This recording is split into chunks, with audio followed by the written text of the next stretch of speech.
2 Corinthiens au chapitre 7.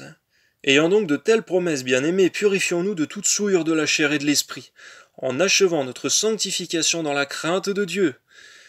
Donnez-nous une place dans vos cœurs, nous n'avons fait tort à personne, nous n'avons ruiné personne. Nous n'avons tiré du profit de personne, ce n'est pas pour vous condamner que je vous parle de la sorte, car j'ai déjà dit que vous êtes dans nos cœurs à la vie et à la mort. Mais j'ai une grande confiance en vous, j'ai tout sujet de me glorifier de vous. Je suis rempli de consolation, je suis comblé de joie au milieu de toutes nos tribulations. Donne-nous, Seigneur, au milieu de toutes nos tribulations, d'être aussi comblés de joie. Car depuis notre arrivée en Macédoine, notre chair n'eut aucun repos. Nous étions affligés de toute manière, lutte au dehors, crainte au dedans. Mais Dieu qui console ceux qui sont abattus nous a consolés par l'arrivée de Tite, et non seulement par son arrivée, mais encore par la consolation que Tite lui-même ressentait à votre sujet. Il nous a raconté votre ardent désir, vos larmes, votre zèle pour moi, en sorte que ma joie a été d'autant plus grande. Quoique je vous ai attristé par ma lettre, je ne m'en repens pas. Et si je m'en suis repenti, car je vois que cette lettre vous a attristé, bien que momentanément, je me réjouis à cette heure, non pas de ce que vous avez été attristé, mais de ce que votre tristesse vous a porté à la repentance, car vous avez été attristé selon Dieu, afin de ne recevoir de notre part aucun dommage.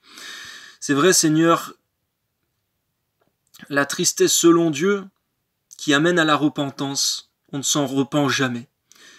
Donne-nous, Seigneur, de savoir apprécier, de savoir chercher la tristesse selon Dieu qui produit la repentance, et non la tristesse du monde. Amen. En effet, la tristesse selon Dieu produit une repentance à salut dont on ne se repent jamais, tandis que la tristesse du monde produit la mort. Et voici cette même tristesse selon Dieu, quel empressement n'a-t-elle pas produit en vous? Quelle justification, quelle indignation, quelle crainte, quel zèle, quel ardent désir, quel zèle, quelle punition. Vous avez montré à tous égards que vous étiez purs dans cette affaire. C'est vrai, Seigneur, les Corinthiens ont été à cette affaire-là, ils ont été comme Lot, qui ne pouvait pas supporter le mal qui se faisait autour de lui, à Sodome.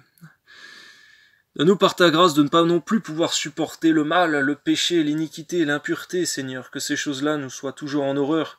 Car c'est vrai, si la brebis, Seigneur, voit la boue, Seigneur, comme quelque chose d'agréable, c'est que peut-être au fond il est devenu tel un porc, Seigneur, qui lui aime la boue, et vivre dedans, se rouler dedans. Tandis que c'est vrai, la brebis, lorsqu'elle tombe dedans, elle veut à tout prix en sortir. Donne-nous de toujours rester tes brebis, Seigneur, et donc d'être comme la truie lavée qui s'est vautrée dans son bourbier, ou le chien retourné à son vomi. Amen.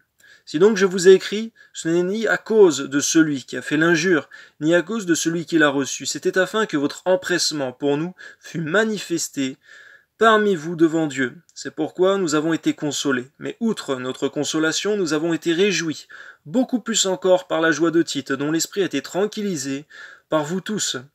Et si devant lui je me suis un peu glorifié à votre sujet, je n'en ai point eu de confusion.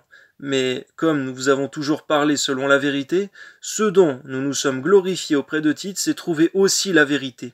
Il éprouve pour vous un redoublement d'affection au souvenir de votre obéissance à tous et de l'accueil que vous lui avez fait avec crainte et tremblement. Je me réjouis de pouvoir en toute chose me confier en vous.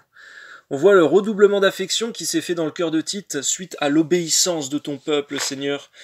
Et à combien, Seigneur, nous voulons susciter ton redoublement d'affection envers nous, Seigneur, dans notre obéissance, Seigneur. Que ton nom soit béni. C'est vrai, ton amour est grand, il est inébranlable, mais toutefois, Seigneur mon Dieu, il est particulier lorsqu'il y a l'obéissance. Amen.